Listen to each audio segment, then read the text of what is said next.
Assalamualaikum warahmatullahi wabarakatuh.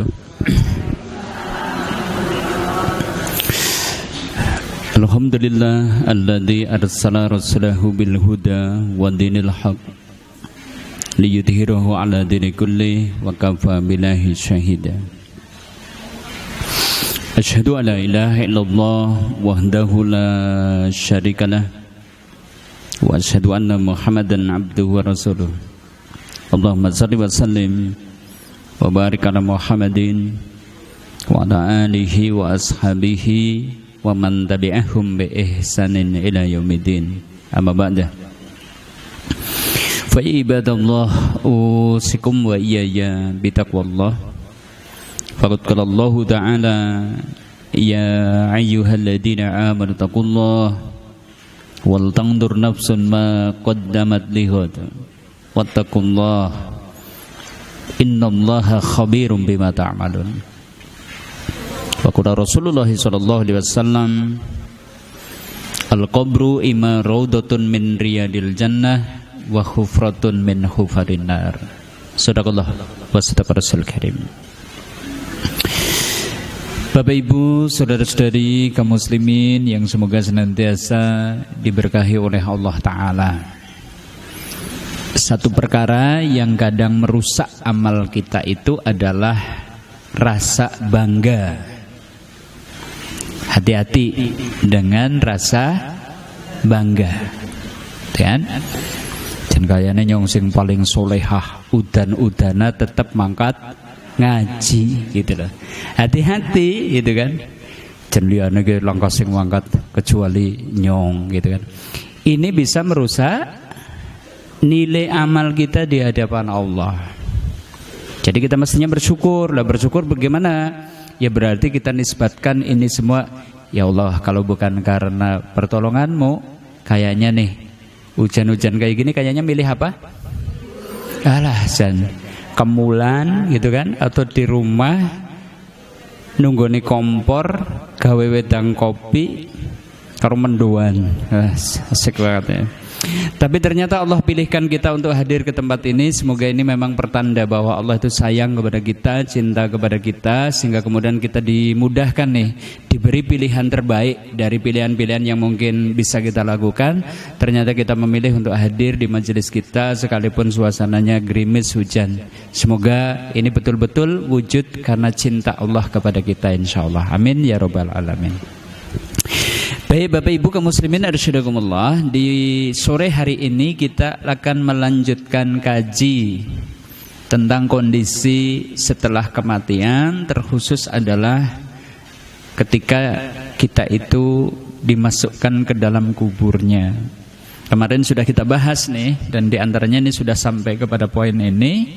Hari ini kita akan coba lanjutkan, tapi kita ulas ya. Jadi harus dipahami dulu bahwa kuburan tidak sama dengan alam kubur.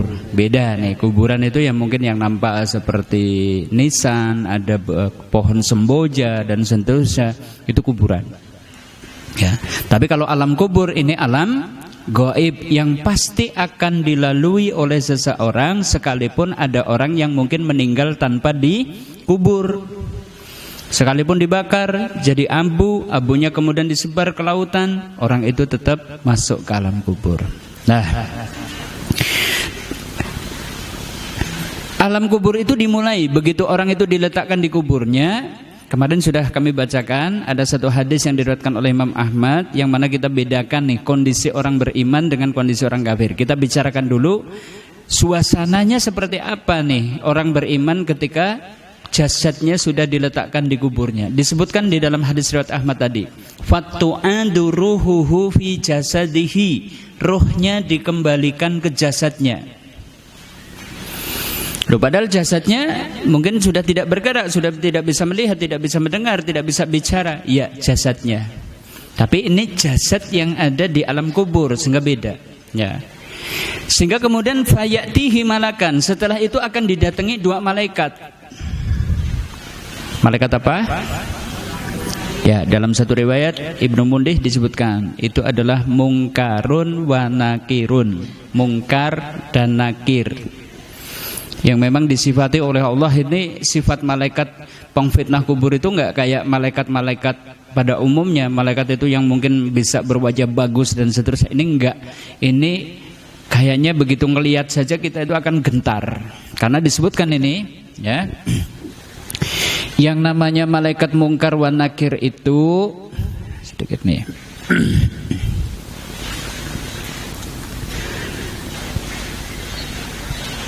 Ini yasironil ardi bi an yabihima, dia bisa menggoncang bumi dengan rambutnya ya, dengan taringnya. Wa yafkhosonil ardi bi as'arihima, dia itu bisa bisa menggali bumi dengan taringnya, bisa mengguncang bumi dengan rambutnya. Faya jelisanihi, nanti begitu orang beriman itu masuk di alam kubur akan didudukkan. Aswatuhu makarra'dil qasif, suaranya itu seperti beledek. Wa absaruhum makal barqil khatif, tatapan matanya itu seperti kilat yang menyambar. Masya Allah, kita akan dihadapkan kepada sosok makhluk yang seperti itu. Kayaknya lebih berhadapan tok saja gimana?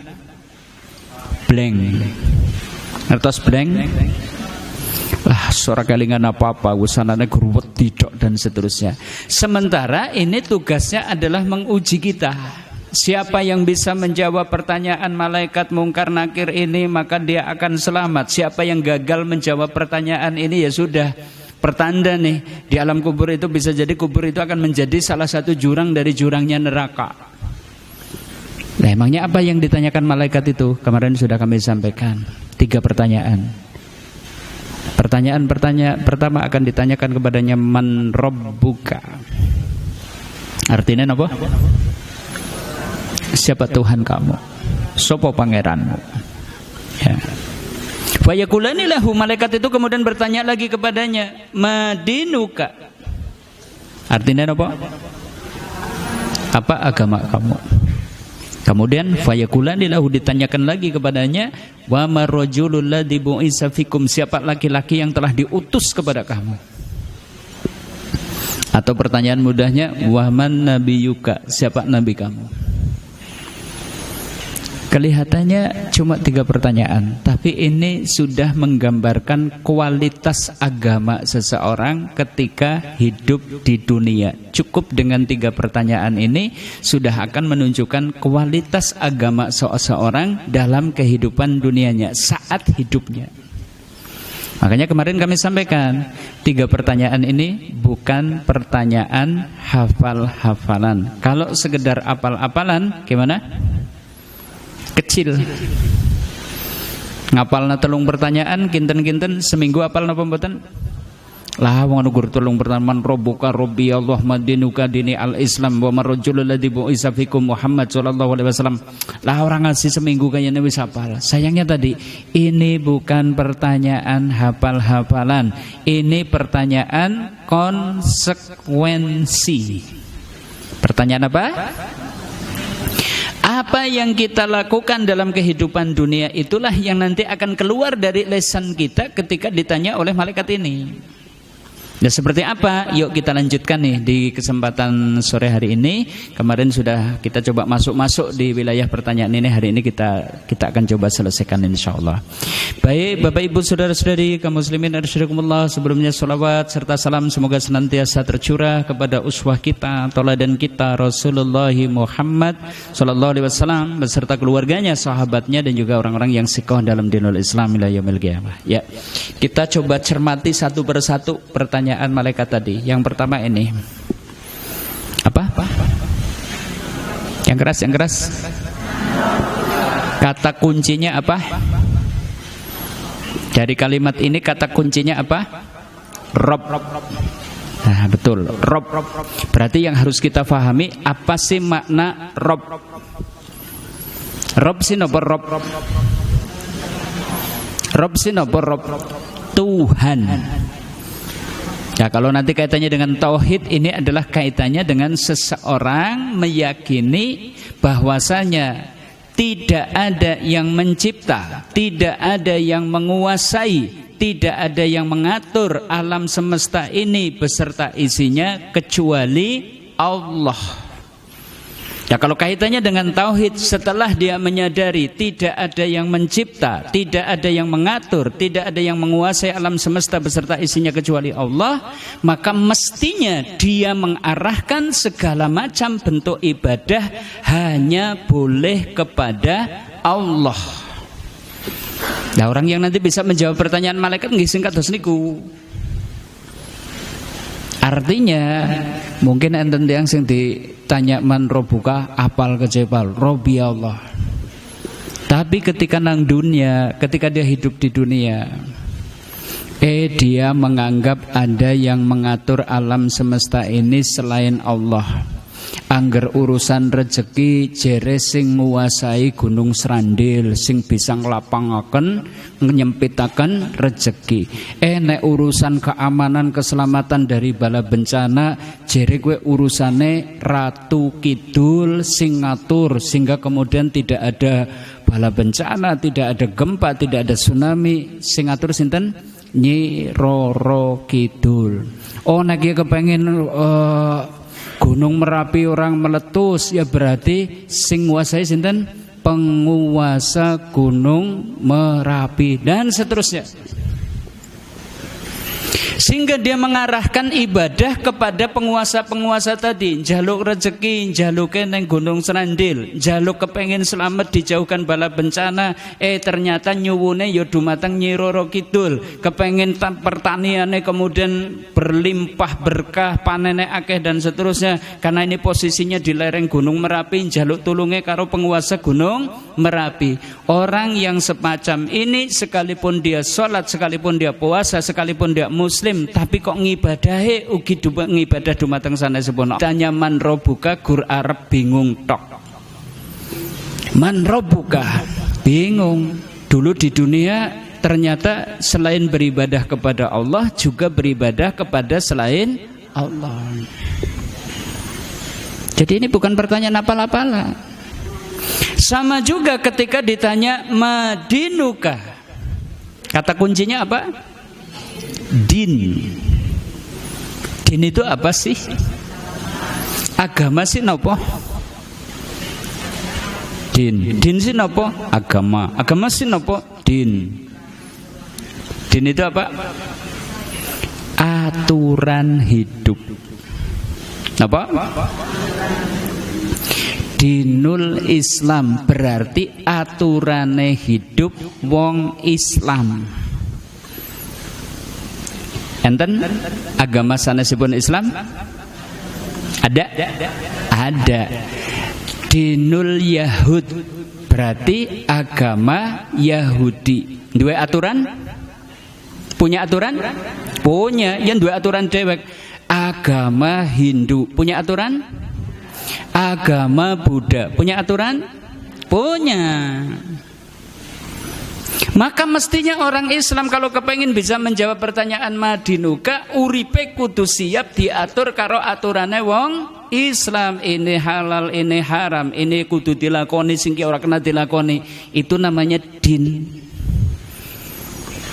Ya berarti kunci keselamatan kita bisa menjawab pertanyaan ini kalau ketika kita hidup di dunia kok memang mengikuti aturanipun Allah, aturanipun tiang Islam, insya Allah menjawab pertanyaan ini pun mudah. Madinuka dinil al-Islam. Sebab rumiyin teng dunia didhawuhken salat, didhawuhken puasa Ramadan, ya puasa Ramadan. Panen kok punjul saka nisab kudu keluarkan zakatnya, ya bayar zakat. Ternyata dia mampu untuk menunaikan ibadah haji, dia pun menunaikan ibadah haji. Ternyata Allah dawuhkan nutup aurat, nggih nutup aurat. Allah dawuhkan nglampahi niki kan nglampahi niku, ternyata kita juga melakukannya. Sebaliknya sing jenenge wong Islam niki haram, niki haram, niki haram, niki haram. Dan jenengan kok nderek dumateng aturanipun Allah sehingga perkara yang diharamkan oleh Allah kita jauhi, kita tinggalkan. Inilah orang yang hidupnya mengikuti ajaran Islam. Benjing nek ditakoni madinuka, insyaallah saged jawab. Ning nek Islame gur tulisan tok nang KTP. Gamane apa sih kae wong nang KTP tah tulisane Islam. Salat apa ora? Lah kula jan. Kayane urung tau weruh kae wong ngambah masjid kula gitu. Ada enggak model kayak gitu? Ada enggak? Lah wong kan salate nang omah terus mbokan gitu. Loh, tapi kan jemuahan kudune nang masjid gitu. Kayane jemuahane malah nang Mekah kok jereko gitu kan. Hebat banget main nang gondang jemuahane nang Mekah gitu. Gitu. Aturan, ini urusan aturan. Jadi gaya hidup kita itu seperti apa? Kalau kita itu mengikuti aturannya wong Islam, oh iki ora kena nyambut gawe sing urusane kados niki ngrugeke tiyang sanes golek duit kok carane kados niku enggak boleh. Kita ikuti itu aturan Allah sebab Islam niku ngatur itu semua. Enggak cuma ngatur urusan salat, puasa, zakat, haji mboten, tapi kita juga diatur oleh Allah. Iki nek urusan golek rezeki iki lho, ana sing rezeki sing ora oleh. Yang ini haram nggak boleh dimakan, yang ini haram nggak boleh dilakukan. Baik, berarti dalam urusan perbuatan, urusan makanan, ada yang halal, ada yang haram. Lah kula panjenengan kok kersa nderek dumateng aturanipun Allah, berarti kita sudah beragama dengan agama Islam, menjadikan Islam menjadi aturan yang kita ikuti dalam kehidupan sehari-hari. Ditanya madinuka, insya Allah bisa jawab dini al-Islam. Pertanyaan kedua, wa ma rajulul ladzi bu'isa fikum atau wa ma nabiyuka, kata kuncinya apa? Nabi. Nabi itu siapa sih? Sosok yang Allah pilih mendapatkan wahyu. Kalau Rasul berarti adalah sosok yang dapat wahyu, yang memiliki risalah yang harus kita ikuti. Dua-duanya sama, harus kita ikuti. Yang mestinya kita jadikan panutan, yang mestinya kita jadikan tauladan di dalam hidup kita. Nah coba kalau panjenengan gesang sing dituladani si sinten? Coba sing dituladani sinten yang kita jadikan toladan siapa? Poyo. Kelambi sing dicontoh artis. Gitu kan? Gitu kan. Gaya hidup sing dicontoh ya mungkin bintang film dan seterusnya.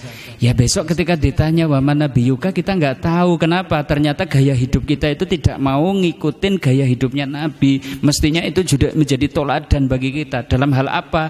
Dalam hal akhlak, dalam hal gaya hidup dan seterusnya.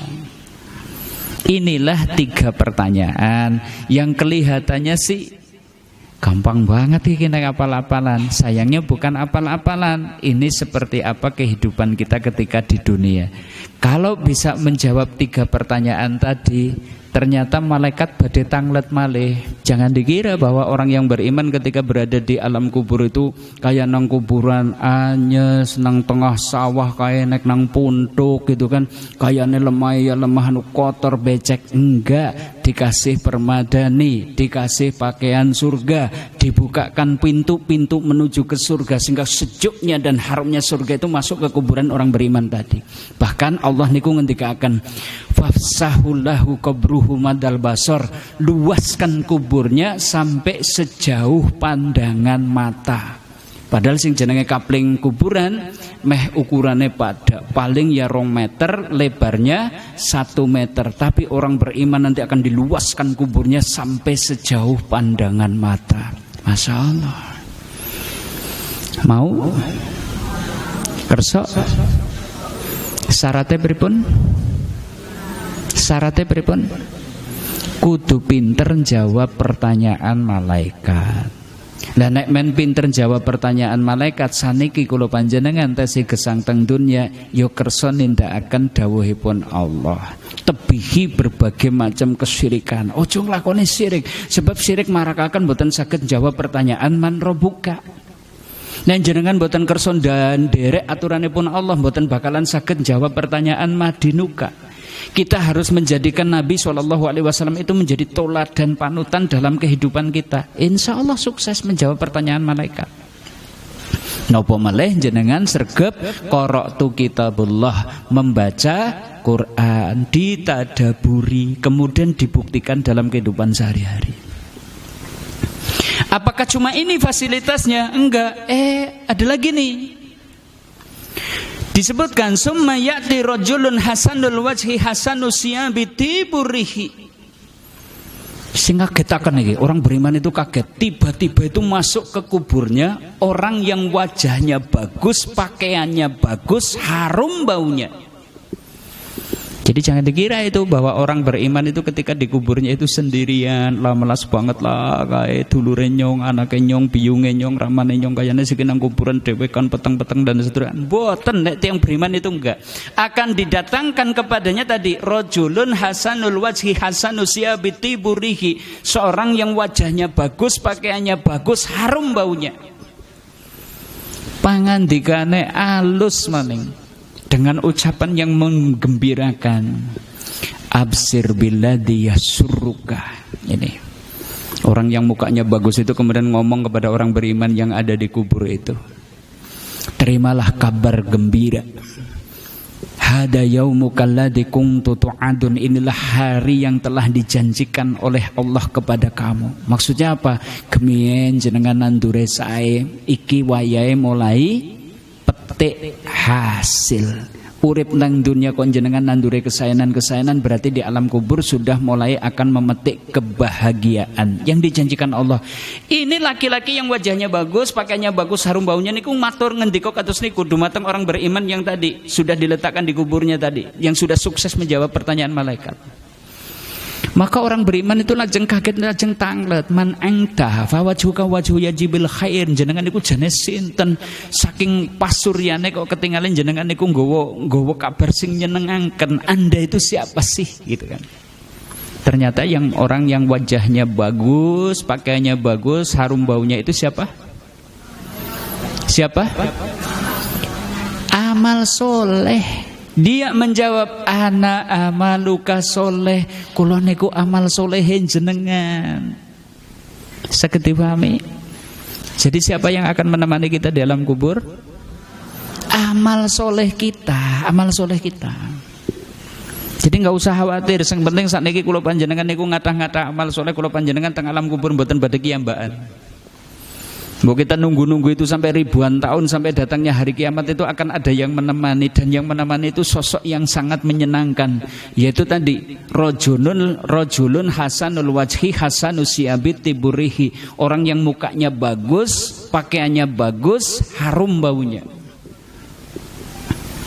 Maka orang itu kemudian donga dumateng Allah, Robbi aqimis sa'ah, Robbi aqimis sa'ah, duh Gusti, mbok cepet-cepet kiamat duh Gusti. Kula niku kepengin ketemu malih nih kalih keluarga kula niku pengen ketemu malih. Dulu saya itu punya harta yang saya infakkan, saya sedekahkan, saya ingin ketemu lagi dengan itu semua. Oh, ternyata besok seperti itu. Jadi orang kalau banyak amal solehnya itu kepengen ketemu lagi dengan keluarganya, dengan hartanya yang sudah diinfakkan, disedekahkan, sehingga kepengen terjadi hari kiamat. Inilah gambaran malam pertama orang beriman. Masya Allah. Makanya tadi kan Ima kubru raudhatun min riyadil jannah. Kadang kubur itu bisa menjadi salah satu taman-tamannya surga. Mau? Purun? Kita berharap kita semua nanti di alam kuburnya seakan-akan tinggal di taman surga. Memang ada orang yang di kuburnya tidak seperti itu? Ada. Yuk kita susuri kebalikannya. Lalu seperti apa malam pertama di alam kubur orang zalim atau orang kafir? Ke jasadnya hidup di alam kubur. Kalau orang beriman didatangi dua malaikat, orang kafir juga sama, akan didatangi dua malaikat. Fayatihi malakan, dengan karakter yang sama, yaitu mungkarun wa nakirun, yang tadi bisa menggoncang bumi dengan rambutnya, bisa menggali bumi dengan taringnya. Aswatuhuma karra'dil qasif, suaranya itu seperti beledek yang menggelegar. Wa absaruhuma kalbarqil khatif, tatapan matanya itu seperti kilat yang menyambar. Malaikat itu juga bertanya kepada orang kafir itu dengan pertanyaan yang sama. Man rabbuka?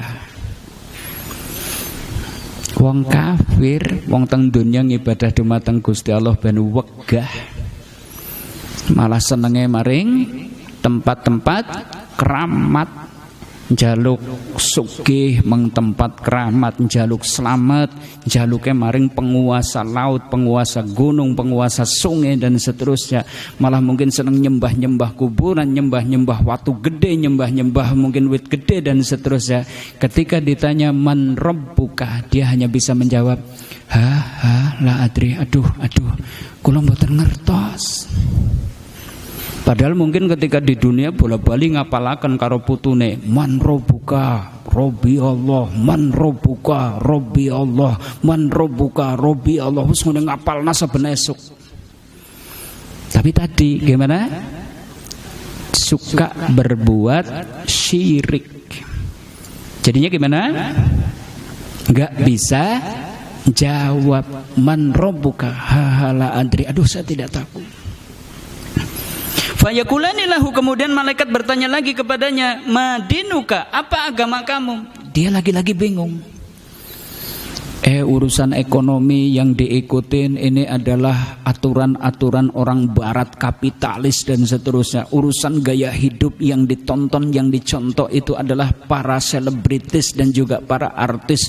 Mungkin urusan ini, urusan itu yang ditoladani itu mungkin aturan-aturan yang mungkin bukan aturannya Allah. Ditanya madinuka, orang iso jawab, cuma bisa mengatakan la adri, aduh saya tidak tahu, saya hidupnya itu tidak pakai aturan segeleme dewek juju hawa nafsu, sing penting seneng, sing penting enak, sing penting sugih, sing penting oleh duit akeh dan seterusnya. Orang nganggo aturannya Gusti Allah. Maka ketika ditanya madinuka, jawabannya apa? La adri, aduh saya tidak tahu. Begitu ditanya lagi juga, wa man nabiyuka, siapa nabi kamu? Ya ora iso jawab. Kenapa? Karena dia tidak pernah mengikuti teladan Rasulullah SAW dalam kehidupannya. Yang tadi sing diikuti malah para artis, para selebritis. Maka orang ini gagal menjawab, langsung terdengar seruan dari langit, angkadzaba abdi, hambaku telah berdusta. Kenapa kok disebut berdusta? Karena dulu itu sudah diutus para nabi dan rasul untuk menjelaskan seperti apa sih hidup yang diridhoi Allah, kepripun sing ibadah sing bener, kepripun sih mestinya orang itu hidup menjalani kehidupannya, siapa yang mesti ditoladani dan seterusnya. Makanya ketika nggak bisa jawab, ya sudah, hambaku telah berdusta, kata Allah. Karena gagal menjawab, maka Allah dawuh dumateng malaikat, fa'afrisuhu minan nar, beli orang itu gelaran-gelaran dari api neraka. Jadi ada tuh orang yang dikubur, di atas kuburnya itu kuburannya sih mungkin paesane anteng ora anteng, ya udan ya anyes, jebul nang jerone ki mulek-mulek, tidurnya saja di atas hamparan api. Kita yang mungkin berkunjung ke sana nggak melihat itu, rasanya kuburannya ya anteng ora anteng, gitu kan. Allah perintahkan lagi kepada malaikat, faftahu lahu baban ilan nar, bukakan ke kuburnya pintu-pintu menuju ke neraka, sehingga apa? Hatta ya'ti min harriha wa sumumiha, sehingga kemudian panas dan juga asap api neraka itu masuk ke kuburan orang itu tadi. Ya Allah, ternyata ada orang yang kelihatannya di atas tanah sih rasanya tenang-tenang saja, tapi sebenarnya di dalamnya itu penuh dengan gejolak api neraka. Masih ditambah wayudayyiku qabruhu, kemudian kuburnya itu disempitkan. Kalau tadi orang beriman gimana? Kuburnya diluaskan, ketone sih ya kurang meter ping 1 meter, tapi orang beriman tuh kayak di taman surga yang luas dan indah. Ini kebalikannya, orang zalim, orang kafir itu kuburnya disempitkan hatta tahtalifa adla'uhu, sampai kemudian tulang-tulang dan rusuk-rusuknya itu gemeretak sehingga kemudian remuk di dalamnya. Masya Allah, na'udzubillahi min dzalik. Ini orang zalim, orang kafir. Masih ditambah nih, masih ditambah. Tiba-tiba itu masuk ke kubur orang dolim itu apa? Rojulun hobbisul wajhi hobbisul siyabi muntinurihi, wajahnya buruk, pakaiannya compang-camping, baunya busuk. Kalimatnya nggak enak lagi, omongannya nggak enak lagi, ya. Absir billadhi yasu'uka, terimalah kabar buruk yang akan sampai kepadamu. Hada yaumuka alladzi kuntum tu'adun, ini hari yang telah dijanjikan kepada kamu. Dulu kamu beleng, dulu kamu membangkang, dulu kamu ngeyel dan seterusnya. Hari ini saat kamu akan memetik apa yang sudah kamu tanam dalam kehidupan dunia. Omongane ora enak, wis raine ala, klambine bodal badil, ambune bacin. Ada orang yang seperti itu. Sehingga orang ini kemudian bertanya-tanya, man anta fa wajhuka wajhu yajibisar, Anda itu siapa? Dari wajah Anda itu kayaknya membawa kabar yang tidak menyenangkan. Anda itu siapa? Jebul wong sing raine ala klambine compang-camping baunya busuk itu kemudian jawab, ana amalukal khabis. Aku ini adalah amal burukmu. Gemenang dunia, senang korupsi, senang nyolong, belinjani janji, senang gerendengi dan seterusnya. Ternyata besok di alam kubur berubah menjadi sosok buruk yang akan menemani. Sampai kapan? Sampai kapan? Ila yaumil qiyamah, sampai hari berbangkit. Masya Allah. Coba bayangkan. Nggak usah lama-lama lah. Naik bis Sinar Jaya dari Banjarnegara sampai ke Jakarta. Nang jejere wong raine bagus, klambine bagus, ambune wangi. Kira-kira Banjar Jakarta rasane suwe apa cepet? Angger nang jejere wong bagus kaya lah kita bela wis tekan Jakarta ya gitu. Tapi coba kebalikannya, kita itu mungkin naik bis tadi dari Banjar ke Jakarta, jejere wong sing raine itu tadi buruk, pakaiannya compang-camping, baunya busuk, kayak mak lampir mungkin ya. Jejere jenengan gerandong gitu seperti itu. Banjar Jakarta, rasanya kepripun? Suwe betul ki ora butul-butul ya, selak jen sebel banget kenang jejere ki wong dan seterusnya gitu. Coba bayangkan, ini enggak cuma 8 jam nih kebersamaan dengan orang yang wujudnya tadi sudah mukanya buruk, pakaiannya compang-camping, baunya busuk, akan bareng di alam kubur sampai hari berbangkit. Maka orang itu kemudian berdoa, ya Rabbi la tuqimi sa'ah, ya Rabbi la tuqimi sa'ah, Duh Gusti mbok mboten enten dinten kiamat sinapa Duh Gusti, mbok mati ya wis lah, dadi tulang belulang, dadi tanah, selesai begitu saja. Dia berharap seperti itu. Dia berharap bahwa kematian itu adalah ending, akhir dari segala urusan. Dia tidak kepengen ada hari berbangkit, wis pokoknya mati ya jadi lemah gitu aja. Kenapa? Dia sudah sadar. Baru di alam kubur saja sudah mulai petik hasil. Oh gemiye nang dunia ternyata sugeleme dewek, juju hawa nafsu dan seterusnya. Hari ini harus ditebus dengan penderitaan. Inilah Bapak Ibu saudara-saudari kaum muslimin arsadakumullah, 2 kondisi malam pertama di alam kubur. Orang beriman, kubur seperti taman-tamannya surga. Orang solim, orang kafir, kubur seperti jurang di antara jurangnya neraka. Silahkan jenengan pilih. Nah kon milih, mungkin jenengan milih nomor 1, nomor 2. Saya yakin kabeh kula ya kepengine nomor 1. Makanya enggak usah dijawab. Sing penting kepripun? Yuk sepulang ngaji ayo kita jadikan nih aturan Islam dalam kehidupan kita gitu loh. Jadi kita sholat, kita menunaikan aturanipun Allah niku ya dalam rangka itu jane mados sangu supaya nanti kita selamat ketika di alam kubur. Sampai alam kubur dulu. Baru nanti kita bahas nanti ke depannya itu supaya kita itu bisa dihisab dengan mudah, supaya kita bisa meniti sirat dengan cepat, supaya kita terhindar dari api neraka, supaya kita itu baru masuk surga dan seterusnya. Tapi sampai hari ini setidaknya kita itu butuh bekal, butuh sangu. Menteng alam kuburnya gimana? Selamat. Kita selamat. Oke, Bapak Ibu saudara-saudari kaum muslimin rahimakumullah. Inilah malam pertama di alam kubur. Nanti kita akan lanjutkan seperti apa sih bentuk dan sebab siksa kubur gitu kan. Bentuk dan sebab. Tapi saya kasih waktu, mungkin ada hal-hal yang butuh didiskusikan, ditanyakan. Monggo buat Anda yang mau bertanya, kami persilahkan. Mungkin dari pertemuan kemarin sampai pertemuan hari ini. Kamu semua enggak akan.